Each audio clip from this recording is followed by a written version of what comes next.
ओम गुरुर्ब्रह्मा गुरुर्विष्णु गुरुर्देवो महेश्वरः गुरुर्साक्षात् परम ब्रह्म तस्मै श्री गुरुवे नमः।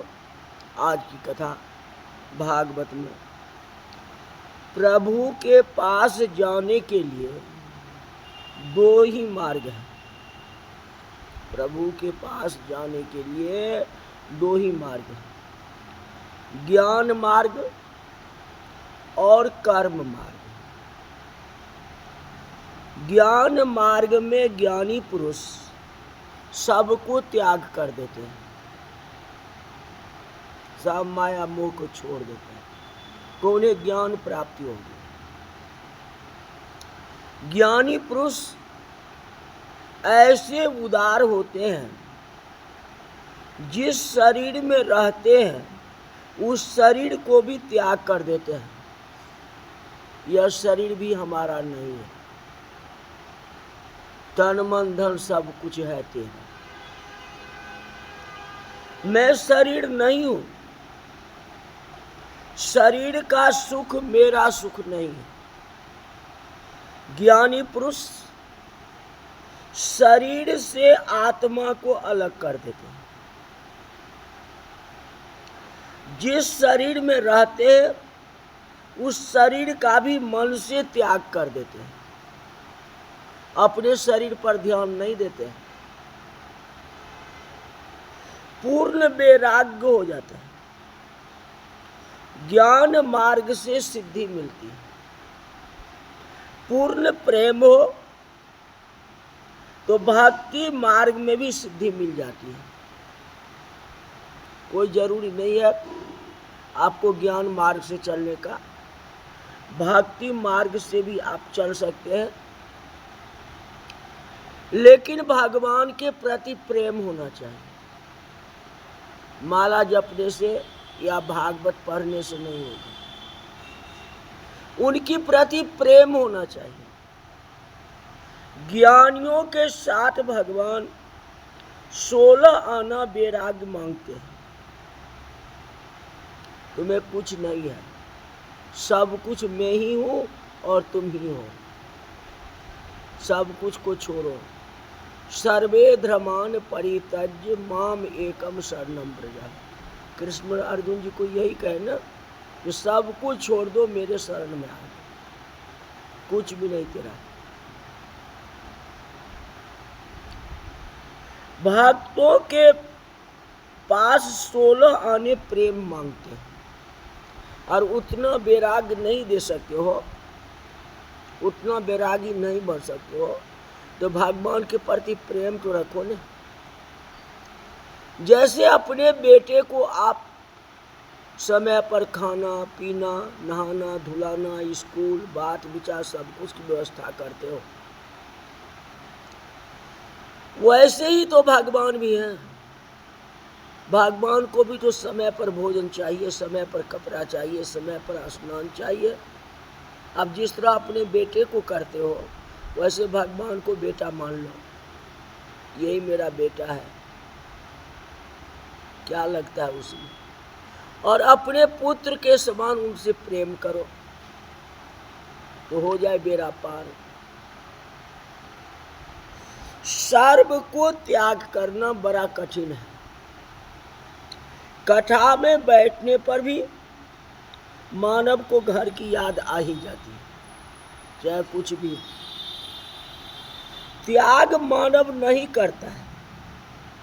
कितने ही लोग एकादशी का उपवास तो करते हैं, पर उपवास के दिन भी उनको याद अन्न की याद आ जाती है। भूख तो लगती है ना, तो रोटी तो याद आ जाती है ना। चलो रोटी नहीं खाएंगे, फल फूल तो खाना है, फल का इंतजाम कर ले, फलाहार करनी है। आखिर गया ना, मन में आ गया ना विचार, अन्न का स्मरण हो ही जाता है, उपवास भंग हो जाता है। कितने ही लोग उपवास करके उदास होकर के बैठ जाते हैं, आज खाना मिलने वाला नहीं है, आज रोटी नहीं मिलेगी, तो आज व्रत कर लिया। लेकिन सामने में कोई दाल चावल खा रहा है तो मन में तो आता है ये खा रहा है, तो आ गई ना बातें, चाहे खाओ चाहे नहीं। पता कहते एक दिन उपवास करता है तो मानव की आसक्ति आ जाती। उपवास करने वाले को मुख पर आनंद होना चाहिए। उपवास का लक्ष्य जगत को भूलना है, भगवान के दर्शन में, स्मरण में तन्मय होना चाहिए। भगवान का आनंद मिले तो ही उपवास सफल है। मानव उपवास के दिन अन्न का त्याग तो करता है, पर मन से त्याग नहीं होता है। कहते चलो उपवास है, 2 टाइम उपवास कर लेंगे, सुबह तो खाना मिलेगा ही। सुबह उठा, भगवान का पूजा किया, चरणामृत लिया, अब बैठ गया दाल चावल सब्जी लेकर के जय राम जी की। याद तो आती है ना कि द्वार सुबह होगा तो खाना खाएंगे, रात में भी यही ध्यान है जल्दी सुबह हो जाए। हाँ, सच्चा त्याग कबीर का जो मन से दिया उतार, कहते हैं ना, मन से जो त्याग कर दे वही सच्चा त्याग है। बहिरंग में त्याग करे वह त्याग सच्चा नहीं होता। ज्ञान मार्ग जो है बड़ा कठिन है, सबका त्याग करना पड़ता है। जिस शरीर में ज्ञानी पुरुष रहते हैं उस शरीर का भी त्याग करना पड़ता है। ज्ञान की बात करना कठिन नहीं है, ज्ञान का अनुभव करना जो है बड़ा कठिन है। अपना प्रैक्टिकल करना बहुत बड़ा कठिन है। ज्ञान की बात किसी को आप बता दोगे, या अपने स्वयं ज्ञान की बात करो तब तो है। अपने खुद नहीं कर पाते, कोशिश तो करते हैं लेकिन नहीं हो पाता। अपने आप करो। बहुत लोग पुस्तक पढ़ करके ब्रह्म ज्ञान की बातें करते हैं, ठीक है, उनको कदाचित पैसा मिलेगा, शांति नहीं मिलेगी। आप कथा वाचक हो, कथा आप करते हैं, अगर मन में लालच है हो सकता है पैसा मिल सकता है, लेकिन उस ज्ञान का प्रैक्टिकल नहीं मिल सकता है, नहीं कर पाओगे। कथा में ज्ञान बांटोगे लेकिन उसका पैसे ले लेते। बेच ही वेद जन्म, बेच ही वेद धर्म दुहि ले, पशु पर आए अजस को दे, है कि नहीं। ज्ञान के अनुभव से शांति मिलती है, अनुभव के बिना ज्ञान से शांति नहीं मिलती। मानव मूर्ख नहीं है, मानव का ज्ञान जो है शब्दात्मक है, अनुभवात्मक है, सब कुछ है। जितना ज्ञान मानव को भगवान ने दिया उतना ज्ञान पशु पक्षी किसी में भी नहीं है। सब कुछ का अनुभव है, और अनुभव रहते हुए भी हम नहीं करते, समझते हैं लेकिन करते नहीं। वैराग के बिना ज्ञान का अनुभव नहीं होता है। कलयुग का मानव एक साधारण वस्तु भी छोड़ नहीं सकता है। मानव को कोई कहे काम को छोड़ दो, क्रोध को छोड़ दो, लोभ को छोड़ दो, कहते कैसे छोड़े, छूटता ही नहीं। सभी राक्षस मन में घर के में बैठे हुए, छोड़ना तो सब कुछ है। क्रोध न छोरा, मोहन छोरा, क्रोध न छोरा, मोहन छोरा, राम भजन क्यों छोड़ दिया, राम भजन क्यों छोड़ दिया, हरि से नाता छोड़ दिया, हरि से नाता छोड़ दिया। ऐसे कैसे हो सकता है बताओ? हरि से नाता लगाओ न, जागो संतो जागो, राम भजन में लागो, तब तो होगा। लोमू को छोड़ो, ये तो राक्षस है, ये निकलना कठिन है। भक्ति मार्ग में समर्पण है, सब कुछ भगवान को अर्पण कर दो, क्या लगेगा तेरा?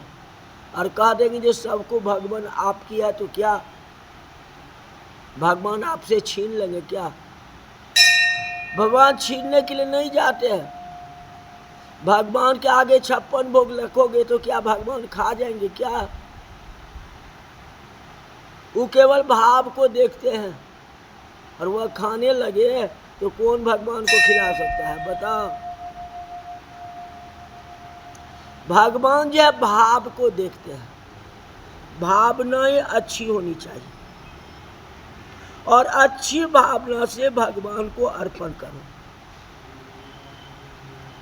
भक्ति शब्द का अर्थ है प्रेम, प्रेम करना ही है। सभी को भगवान के स्वरूप समझ करके बिना किसी उपेक्षा से प्रेम करो, सबके साथ प्रेम करो। जितने जीव है ना, सबको तो भगवान ही भेजा है ना। आपके परिवार में 4 व्यक्ति हैं, क्या उसमें एक को हटा दोगे क्या? है तो आपका परिवार, ये हमारा बेटा है जी, ये बेटी है जी, ये पत्नी है, इसको मैं घर से कैसे निकाल दूं? नहीं निकाल पाओगे ना। उसी तो भगवान है ना, भगवान को मन में बसाना है ना। तो भगवान को ही छोड़ दोगे तो कैसे होगा? बेटा बेटी आपको छोड़ देगा, ये भगवान आपको नहीं छोड़ेंगे। ये भगवान को आप छोड़ देते हो, यही कमी है। तब भक्ति हुई क्या? भक्ति में प्रेम हुआ कहाँ? हाँ, सभी में भगवान का स्वरूप समझो। बेटा भी है तो भगवान है, बेटी भी भगवान है, पत्नी भी भगवान है, सब मेरा भगवान है। अब भगवान स्वरूप मान को सबकी सेवा करो, किसी से ईर्ष्या और द्वेष नहीं करो। ये बड़ा बेटा का मानदान ज्यादा करना है, छोटा को कम करना है, ऐसे नहीं करना। आखिर दोनों बेटा तो आपकी है, उन बेटे को भगवान स्वरूप मानो ना, तो हो जाए बेड़ा पार। इसमें कोई प्रकार की संदेह नहीं है। मानव प्रेम करता है, साथ ही अपेक्षा भी रखता है कि मैं जिसे प्रेम करता हूँ वो मेरा काम करेगा कि नहीं। बेटा से प्रेम करता है, जो बड़ा होगा तो नौकरी करेगा, हम लोग को खाना पीना देगा, और प्रेम करता है। जब वह जवान होता है तो माता पिता को छोड़ देता है, माता पिता को तकलीफ हो जाती है। ऐसा प्रेम कौन चीज है? अरे उससे प्रेम करो ने जो सदा के लिए आपको निभावे। सदा के लिए निभाने वाला तो वह भगवान ही है। उन भगवान से प्रेम करो। उद्धव जी जैसा प्रेम दिखाओ तो देखो बेड़ा पार हो जाएगा। सबरी जैसा प्रेम दिखाओ तो बेड़ा पार हो जाएगा। भरत जैसे भाई बन जाओ तो बेड़ा पार हो जाएगा। हाँ, वो तो आपको बनना पड़ा, सुग्रीव जैसा मित्र बन जाओ तब होगा ना, वो तो कर ही नहीं रहे हो तो कैसे होगा। तो आज की कथा यही तक रही। बोल वृंदावन बिहारी लाल की जय।